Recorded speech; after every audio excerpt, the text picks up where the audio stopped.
Madame, Monsieur, bonsoir et bienvenue au 20h30 de ce samedi 21 juillet 2018 à la une.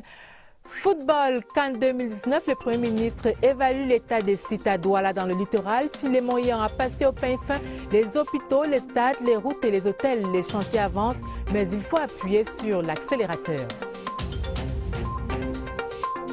L'armée camerounaise sert avec honneur, fidélité et professionnalisme. Le ministre de la Communication l'a redit au cours d'un point de presse ce vendredi à Yaoundé. Issa Chiroma Bakari réagissait une fois de plus aux allégations qui tendent à impliquer notre armée dans une vidéo odieuse. FENAC 2018, le vivre ensemble différent célébré au Festival national des arts et de la culture à Bertois, région de l'Est. Les aires culturelles du Cameroun étaient de la partie. Chapeau bas dans ce journal aux compatriotes du Nord-Ouest et du Sud-Ouest qui, bravant les menaces des sécessionnistes, ont fait le déplacement du village du FENAC. Et voilà pour les titres. Une fois de plus, bonsoir. CAN de football 2019, le Premier ministre Philémon Yan a foulé le stade de Japoma dans le littoral pour évaluer l'évolution des travaux. Guidé par le chef de projet, Philémon Yan a pu constater l'installation des plomberies et de la climatisation. Même constat quant à la bonne avancée des travaux au stade de Bepanda, de Bonamoussadi, de Mbapelepe. Les travaux avancent, mais il reste encore beaucoup à faire. CRTV Littoral, Gaël Moudio. Air sportif, pas martial, le Premier ministre se lance plein de curiosité à l'assaut du stade de 50 000 places du complexe sportif de Japoma. Zeki Boskert, le chef de projet de construction du complexe sportif de Japoma, l'accueille et lui fait voir les dernières innovations ici. Philémon Yang découvre les lots technologiques que sont la climatisation, la plomberie et l'électricité qui sont en cours d'installation. Au passage, il peut apercevoir les structures d'acier pour la toiture débarquées il y a quelques jours à peine. Hochement de tête satisfait du chef du gouvernement. Au stade Omnisport de Bepanda, le Premier ministre, attentif, se fait expliquer la maquette du projet dans les détails. Notamment, le nouveau bâtiment en construction dans le dos de la tribune présidentielle de cette infrastructure en profonde réhabilitation. Hochement de tête satisfait du Premier ministre une fois encore. Philémon Yang verra également les stades d'entraînement de Bonamoussadi et de Mbapelepe où on lui annonce le début de l'ensemencement des pelouses dans 3 jours. Une fois de plus, hochement de tête satisfait du Premier ministre. Pourtant, c'est sur des paroles renvoyant toutes les parties prenantes à leurs responsabilités qu'il lance la séance de travail de clôture. La mission de la CAF, c'est dans une quinzaine de jours. Il faudra plus qu'un air satisfait du Premier ministre pour satisfaire la mission de contrôle de la CAF. Le Premier ministre Philémon Yan a également fait le tour des autres sites concernés par la CAN Total 2019 à Douala, aéroport international, hôpital général, centre d'accréditation pour accès au stade, village de la CAN. Philémon Yan a passé ses infrastructures au pain fin pour s'assurer personnellement du bon état de ces sites sous sa casquette de président national du comité d'organisation de la CAN 2019. Le reportage de Cyril Edimo de CRTV Littoral. L'aéroport international de Douala, porte d'entrée de la ville, était la première infrastructure à accueillir le Premier ministre aux premières heures. Le chef du gouvernement, guidé par le maître des séants, le directeur de l'aéroport de Douala, découvre une structure qui a fait sa bonne toilette et présente un visage reluisant. À part la piste d'atterrissage qui attend encore quelques réaménagements, les autres compartiments ont fière allure. Au pas de sportif qu'il est et dans sa tenue de rigueur, Philémon Yan patrouille, formation hospitalière, où il découvre de brillantes avancées, des travaux de réhabilitation des infrastructures et de relèvement du plateau technique dans le cadre du plan d'urgence triennal décidé par le chef de l'État à l'hôpital général de Douala. Chaque arrêt et explication bénéficie de l'attention particulière du président du comité national de la CAN 2019. À chaque fois, le Premier ministre observe, écoute, interroge pour mieux comprendre, comme ça en était le cas au centre d'accréditation pour la poule B, basé à Douala. C'est ici l'espace de production et de délivrance des badges pour se mouvoir sur le champ de la fête. Les fan zones ne sont pas en reste avec la visite du club Cantel Bepanda, village de la CAN, pour permettre à tout Camerounais de vivre ce moment important. La CAN 2019 est donc tout à l'échauffement afin d'offrir une prestation à la hauteur des attentes. Le gouvernement de la République réagit aux prétendues exécutions sommaires attribuées aux forces de défense camerounaises. C'était hier au cours d'un point de presse ici à Yaoundé. À la manœuvre, le ministre de la Communication qui a dénoncé l'acharnement de l'ONG Transparency International sur notre armée. Issa Chiroma Bakari a par ailleurs précisé que le chef de l'État a prescrit une enquête à la suite de la diffusion d'une vidéo odieuse. Étienne Pascal Azegui. Dans cette communication importante, le ministre Issa Chiroma Bakari dénonce les critiques de certaines ONG à l'endroit du gouvernement camerounais concernant ces images sur la toile. Certaines organisations nationales et internationales, en particulier Amnesty International, ont pointé un doigt accusateur l'armée camerounaise. Je voudrais à cet égard relever qu'en l'état actuel des investigations en cours, aucune preuve de l'implication des militaires camerounais dans les actes incriminés n'a encore été apportée. Il y a lieu de faire montre de la plus grande prudence avant de porter de telles accusations contre qui que ce soit, poursuit le ministre de la Communication. Il existe pour les mêmes scènes une vidéo avec les mêmes images mettant en cause les militaires d'un pays de l'Afrique de l'Ouest. Dans un communiqué, le gouvernement de ce pays rejette ces accusations. Le système en place au Cameroun prévoit que de telles exactions soient punies si jamais elles étaient avérées. Toute personne détenant des informations susceptibles de contribuer à la manifestation de la vérité et d'identifier les auteurs est prié de prendre la tâche de la dite commission au numéro que je vais donner, 222 23 43 84 ou alors 222 22 64 97. Les résultats de l'enquête, prescrite par le chef de l'État, vont certainement mettre un terme aux critiques. Les défis sécuritaires et la paix en Afrique centrale, un sujet longuement débattu au Palais des Congrès de Yaoundé lors de la 16e réunion régionale de l'Assemblée parlementaire paritaire ACP Union européenne. Les parlementaires européens et ceux du groupe des pays ACP Afrique centrale ont fait des propositions allant dans le sens de la mise en route d'une politique commune face à l'insécurité et en appui à l'intégration sous-régionale. Séverin Legambélé pour les détails. La réunion régionale de l'Assemblée parlementaire paritaire ACP Union européenne a donné lieu pendant 3 jours à des débats en salle autour de la thématique centrale. Le terrorisme, la criminalité transfrontalière, l'insécurité d'une manière générale. Il y a une belle contribution de l'Union européenne à l'aide de développement, à l'aide humanitaire. Et je crois qu'il y a toujours la nécessité d'écouter de première main les témoignages responsables institutionnels qui sont ici sur place en faisant la lutte contre le trafic illicite, contre la criminalité organisée et contre le terrorisme particulièrement. Pour asseoir la conviction qu'en interne, au sein des organisations sous-régionales, des efforts sont faits. Une visite de terrain a eu lieu à Hawaï, siège social de l'École internationale des forces de sécurité. Une institution qui forme les civils et militaires dans divers domaines des opérations de soutien à la paix et à la sécurité. Institution qui bénéficie aussi des appuis financiers de l'Union européenne dans la conduite des modules de formation spécifiques. EIFORCE est donc un exemple témoin de l'organisation interne de l'État du Cameroun à contenir par la formation et la recherche l'instabilité ambiante dans le bassin du lac Tchad. Une solution partagée par les membres de l'Assemblée parlementaire paritaire ACP Union européenne en ce qui est de la lutte contre l'insécurité et les autres fléaux. Le premier défi pour la région de l'Afrique centrale, c'est d'abord l'intégration régionale.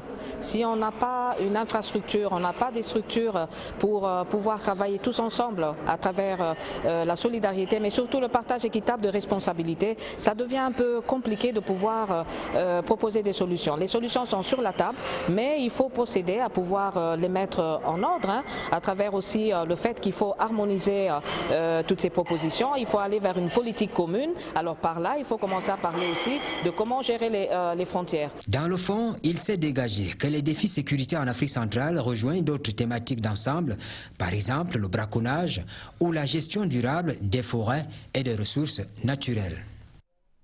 Nous repartons à Douala pour dire que tout ne va pas comme sur les rails. Les voies ferrées sont de plus en plus encombrées par des constructions anarchiques qui jonchent dans ces rails-là.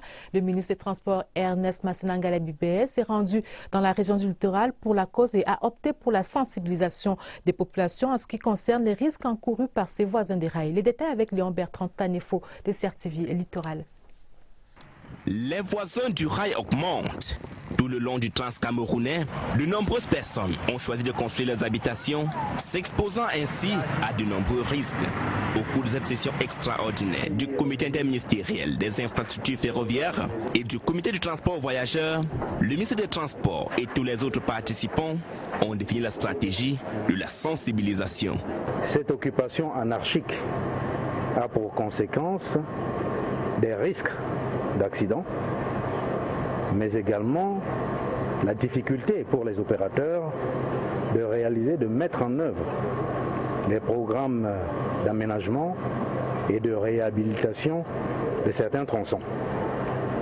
C'est l'occasion pour nous de sensibiliser les populations riveraines sur les risques encourus aux abords des voies ferroviaires.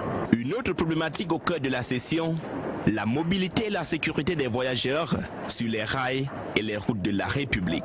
Sur ce point, le comité a décidé de la construction des passages à niveau supplémentaires dans les villes de Douala et Yaoundé. Il est prévu la construction de 6 passages à niveau automatique, 4 à Yaoundé et 2 à Douala. Ceci, vous l'avez certainement deviné, dans l'intérêt des populations, de sécuriser celles-ci.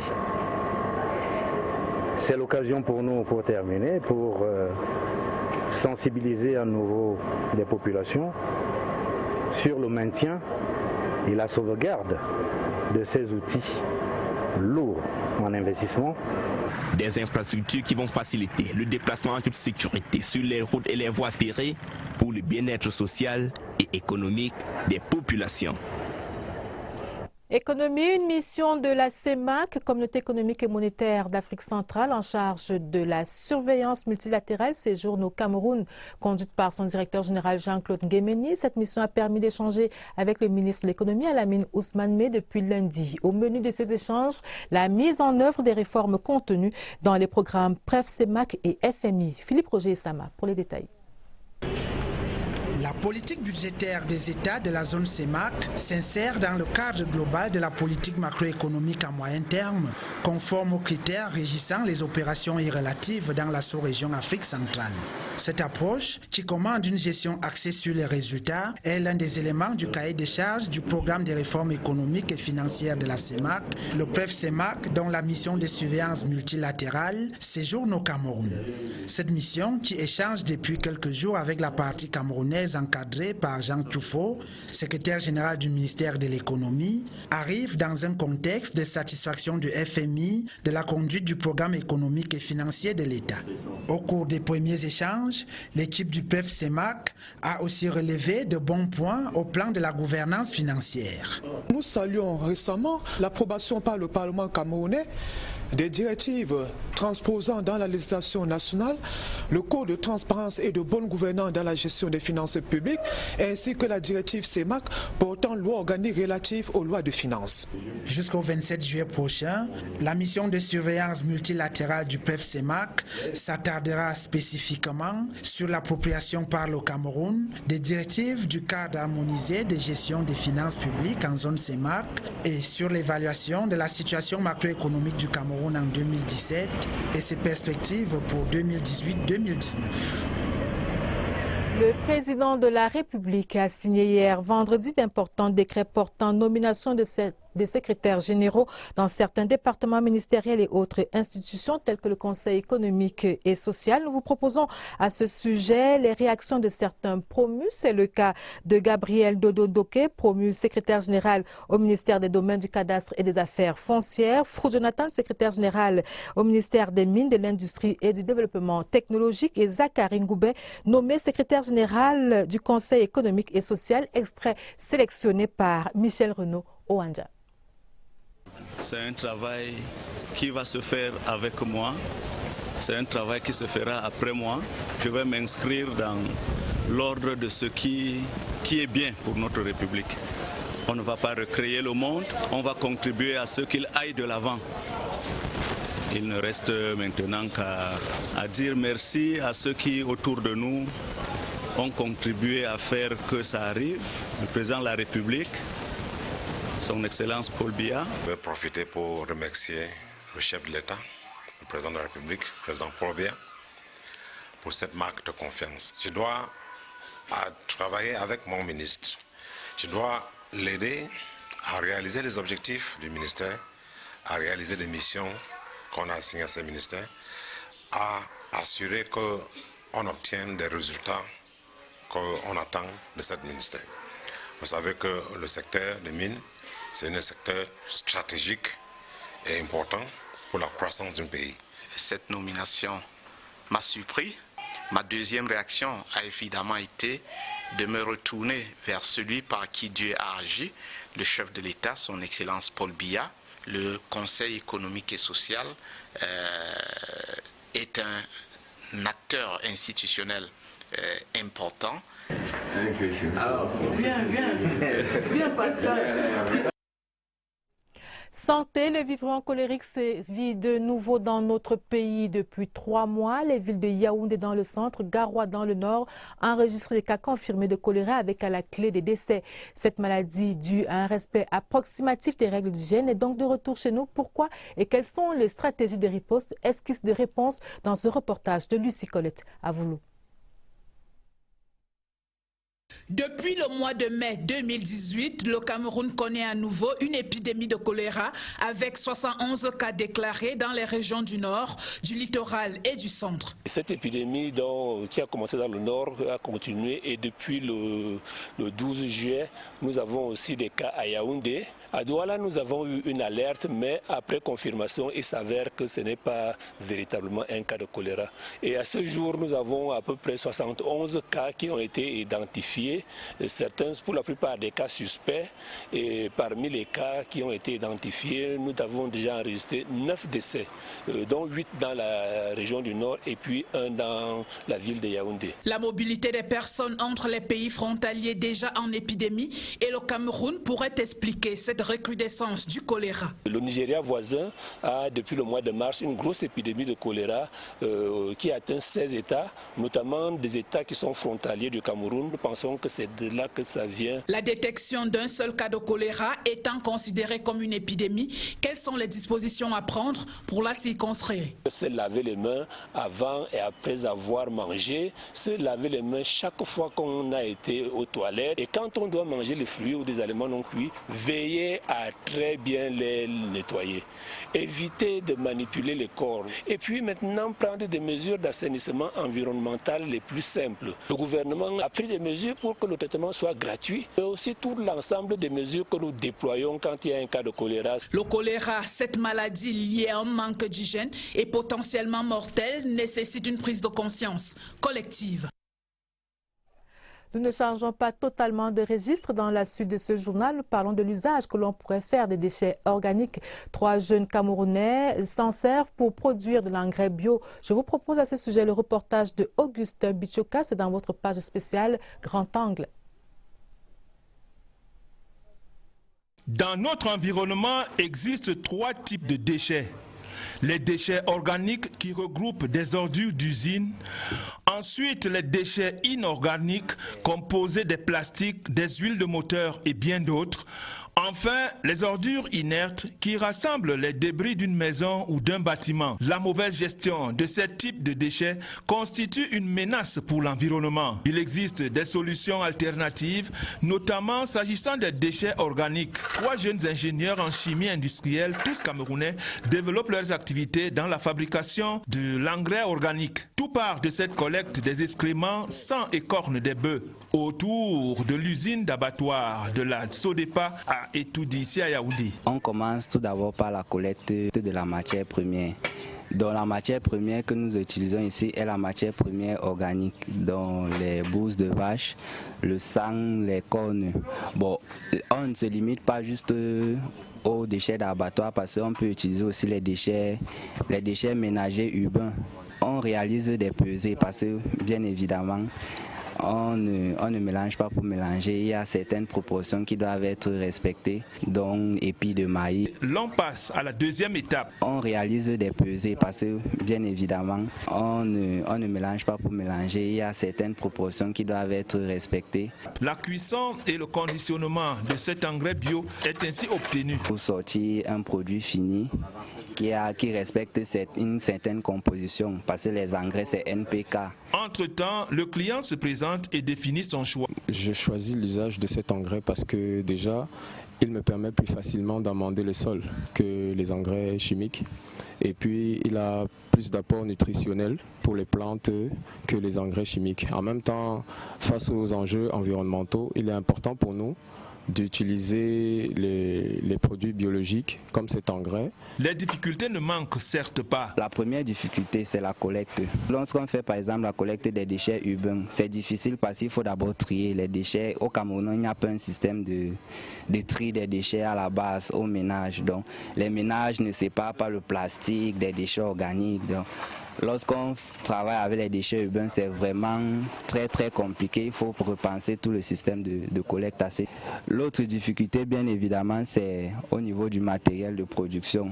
La capacité de production n'est pas encore très grande, comme vous l'avez constaté. Donc, il faut un certain matériel de production qui soit beaucoup plus automatique et moins manuel que ce qui se fait actuellement. Pour ces jeunes chimistes, les déchets sont certes nocifs, mais leur recyclage constitue une niche d'emploi qui reste encore à explorer.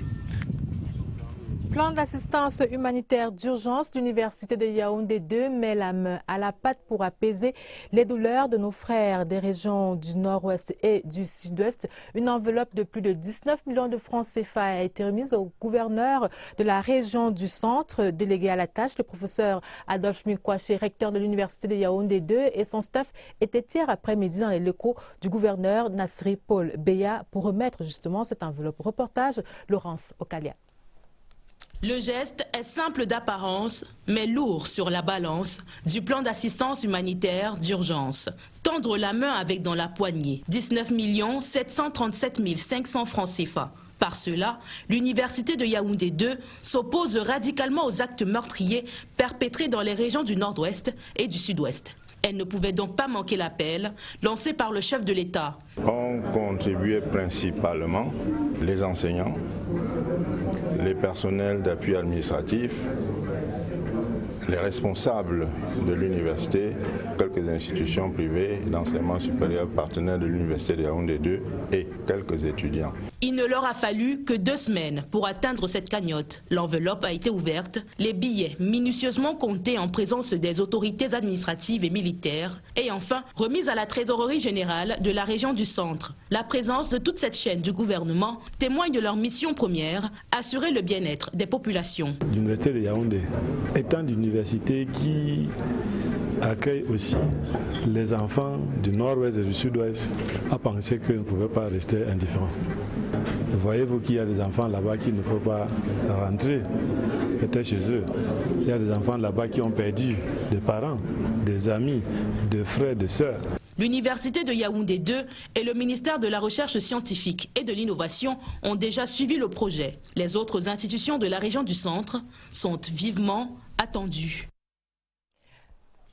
Politique, les militants RDPC de la KDI dans la région de l'Est se réjouissent de la réponse favorable du président national de leur parti à leur appel à candidature. La délégation permanente départementale pour la localité de la KDI a pour cause tenu un meeting du parti pour préparer la suite des opérations. Jean du Nord Kemché pour les détails.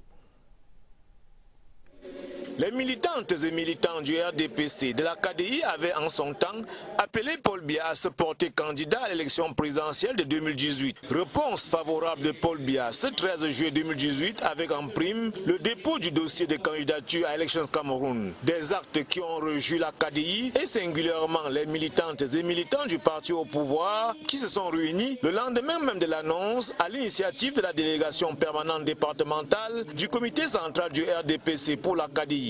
Pour les sections, nous leur avons demandé de se rendre auprès de l'ECAM pour récupérer les cartes qui sont encore en souffrance. Et en ce qui concerne les militants, on leur a fait comprendre que désormais le travail commence. Il leur revient maintenant d'aller intensifier la campagne auprès des indécis. Nous avons également lancé un appel en direction de nos frères et sœurs des autres formations politiques pour leur dire qu'il ne s'agit pas des élections locales, mais il s'agit d'élire le président de la République. Donc ils ont intérêt à se joindre à nous pour qu'ensemble, le 7 octobre, nous fassions chorus et que nous donnions la victoire à notre champion national. L'occasion a aussi été belle pour faire le point des opérations d'inscription sur les listes électorales, des listes qui affichent 73 000 électeurs à encadrer et à convaincre pour que toutes leurs voix soient exprimées en faveur de Paul Biya au soir du 7 octobre 2018. Religion, les témoins de Jéhovah invitent les jeunes à se doter de courage pour servir Dieu. Ce message leur a été donné au cours de l'Assemblée générale de cet ordre religieux qui s'est tenue ce week-end ici à Yaoundé. 24 000 jeunes venus des régions du centre, du sud et de l'est ont pris part à cette grand-messe. Reportage de Alvin Gisèle Zé. Les chrétiens en ont tous besoin, surtout dans ce monde de plus en plus troublé et miné par la violence de toutes sortes. D'où l'intérêt du thème de cette assemblée régionale des témoins de Jéhovah, soyez courageux. La vie n'est pas facile. Les jeunes à l'école, à nous tous au travail, nous avons besoin de courage pour pouvoir continuer et rester heureux malgré les difficultés de la vie. Plus de 24 000 témoins de Jéhovah venus du centre, du sud, de l'est, de l'ouest et du littoral sont édifiés sur tous les aspects qui renforcent le courage et ce qui pourrait l'affaiblir. Les assistants ont été invités à suivre l'exemple de Jésus-Christ et de certains fidèles serviteurs de Dieu des temps anciens, à l'instar de Josué, Caleb, David et Jérémie qui se sont montrés courageux et ont été récompensés. Moment fort de l'Assemblée, le baptême par immersion de plus de 200 disciples. Je suis très heureux. Je me fais vouer à Jéhovah pour faire sa volonté et puis d'appartenir à son organisation qui est dirigée par son Esprit Saint. C'est le plus grand jour de ma vie parce que j'ai scellé mon engagement envers Jéhovah de le servir. Une annonce forte au cours de cette assemblée régionale. Grand plaisir pour nous d'accueillir la parution de la traduction révisée en français de la traduction du Monde Nouveau. C'est une version de la Bible qui est une des plus fidèles, une des plus faciles à lire, une des plus disponibles. Elle est actuellement disponible en près de 160 langues et depuis sa parution hier, elle a été téléchargeable sur notre site jw.com. Le festin spirituel s'achève ce dimanche avec un discours public sur la résurrection. Dans la suite du journal, ce télégramme officiel du président de la République à Sa Majesté Philippe, roi des Belges à Bruxelles, Majesté belge à Bruxelles, Majesté, j'ai le grand plaisir de vous adresser mes vives et chaleureuses félicitations à l'occasion de la commémoration de la fête nationale du Royaume de Belgique le 21 juillet. J'y associe mes souhaits de bonheur pour vous-même, la famille royale et le peuple belge. Veuillez agréer, Majesté, les assurances renouvelées de ma très haute considération. C'est signé Paul Biya. FENAC 2018, on en reparle ce soir pour dire que sur le millier des festivaliers qui ont pris part à cette cérémonie, on comptait une bonne centaine de compatriotes du Nord-Ouest et du Sud-Ouest. Ils ont été célébrés comme de véritables héros et pour cause, ces compatriotes ont bravé les menaces des sécessionnistes. Pour eux, la patrie et le vivre ensemble valent bien cette défiance. Serge Atangana Bisso les a rencontrés, mais pour des raisons de sécurité, leurs visages et leurs voix sont masqués. Très peu s'imaginent la prise de risque, la dose de courage qu'il a fallu à ces jeunes. Un sac de témérité derrière ces contorsions. Cette dame raconte par exemple que le bus qui les transportait pour Bertois a été criblé de balles sur la route. Ça ne les a pas arrêtés pour autant. So even now we're going back now, I don't know how we are going to do. I don't know. I mean, it is risky. It is very risky to us. Cette opportunité, c'est vraiment pour démontrer la richesse de notre culture. Une fête vraiment nationale, c'est très important pour nous parce que d'abord, il faut qu'on sache que la culture, ce n'est pas la politique. Ils ne défient pas les barbares, c'est simplement leur oui. Expliqué par le chant et la danse, ce qui semblait une évidence il y a 2 ans encore. La culture d'abord c'est quelque chose d'ensemble, d'être ensemble, d'être en unité, vivre ensemble et montrer quand même l'importance que nous, on attache avec notre nature, notre culture et les aspects de nos ancêtres. La peur d'abord c'est quelque chose qu'on doit enlever parce que c'est un événement national. Comme des poissons dans l'eau au village FENAC, heureux tout simplement d'être là. Romo et Toka ou Disongo, des pas au rock du Sud-Ouest. Mais pas que. Peut-être que par la culture, les autres comprendront. Une danse contre l'ignorance et la bêtise, une présence pour la paix. Du Nord-Ouest et du Sud-Ouest, ils sont un nombre significatif à avoir fait le déplacement de Bertois, FENAC 2018. La culture, ce n'est pas la politique. Serge Atangana Bisso. Merci Serge Atangana Bisso pour tous ces reportages depuis mardi. Et le FENAC s'est achevé hier au cours d'une cérémonie fort courue. Les festivaliers ont quitté Bertois heureux d'avoir mis notre culture. Conférenciers et autres hommes de culture ont donné à voir le riche potentiel culturel du Cameroun, fier de sa diversité. Aux 10 délégations venues des 4 coins du pays, le ministre des Arts et de la Culture leur a remis des attestations de participation à ce FENAC ensoleillé. Et voici votre page spéciale du samedi, le livre de la semaine. Les techniques d'enquête criminelle, c'est le titre du livre de Jean-Pierre Moutassi, publié chez l'Harmattan. L'essai de 419 pages renseigne sur les stratégies des enquêtes sur les crimes de sang. L'auteur relève les faiblesses des techniques d'enquête traditionnellement utilisées par la police et la gendarmerie. Christian Batchegane dans le livre de la semaine. Voici un livre qui fait une incursion dans les dédales des enquêtes criminelles de sang et son cortège de tragédies. Jusqu'ici, la conséquence, ce sont des erreurs judiciaires. L'auteur salue les significatives avancées du Cameroun en matière de justice, notamment la loi portant code de procédure pénale. S'inspirant de son expérience de plus de 2 décennies dans les artères de la police judiciaire, Jean-Pierre Moutassi, dans cet essai de près de 500 pages, interroge les pratiques, sont descrites les procédures, relève des failles dans la chaîne de collecte des informations judiciaires et pour lui l'aveu d'un prévenu ne doit pas être une preuve imparable, pas plus que ne le seraient les témoignages et l'intime conviction du juge.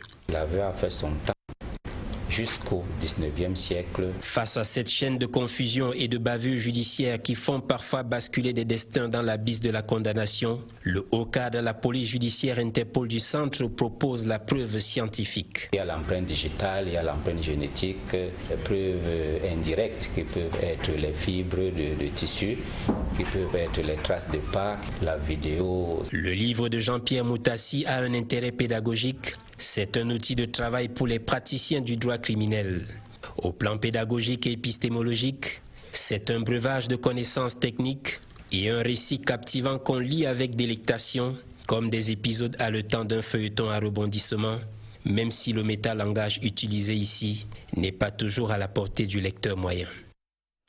Sport, football, basketball, le tournoi national 5 majeurs s'achève ce dimanche au Palais Polyvalent des Sports de Yaoundé. Les sélections régionales, garçons et filles d'au moins de 20 ans du littoral et du centre sont classées premières de leur poule. Elles dévancent les formations espoirs des autres régions du Cameroun. Le point de la compétition avec Évariste Eyenga. Elle règne sans partage. La sélection espoir de basketball du littoral et celle de la région du centre ont fait du sans faute en phase de poule. 9 points sur les 9 possibles pour chacune. Ces équipes jouent assez régulièrement. Si vous prenez le centre, les équipes jouent tous les week-ends, samedi et dimanche. En plus, certains joueurs là ont pris part aussi aux phases nationales. Donc, ils ont un certain rythme de jeu et c'est pareil pour le littoral. Littoral Centre 1, l'affiche de la finale se dessine. Mais les autres régions concurrentes espèrent remonter la pente. Les moins de 20 ans du Nord-Ouest, par exemple, y croient encore. On a espoir, on est bien préparé puisque les gens contre qui on va jouer, bon, ils ne sont pas très féroces comme les gens du littoral d'hier. Démonstration de l'engagement sans retenue chez les sélections masculines jeunes. Le tableau féminin n'est pas moins animé, mais ici, les débats sont clos. Les deux sélections du centre sont déjà qualifiées pour la finale au terme du tournoi triangulaire. Elles ont pris en sandwich l'unique adversaire venu de la région du Nord. Le déficit d'expérience lui a fait défaut. C'est aussi l'intérêt donc pour les autres de venir participer à ce type de compétition parce qu'ils peuvent mesurer un peu cet écart, repartir, travailler et jouer assez régulièrement. Le tournoi national 5 majeurs est une initiative de la Ligue de basketball du centre. 7 des 10 régions conviées ont répondu à l'appel, à l'exception de l'extrême nord, l'ouest et le sud-ouest empêchés. Les finales sont prévues ce dimanche après-midi au terme de la phase éliminatoire. Madame, Monsieur, c'est la fin de ce journal préparé avec la précieuse collaboration de Laurence Okalia. Prochain rendez-vous avec l'information, ce sera à minuit. Vous serez en compagnie de Elvis Teke et de Dieudonné Zra. Restez sur la CRTV. Nos programmes se poursuivent. À demain, 20h30.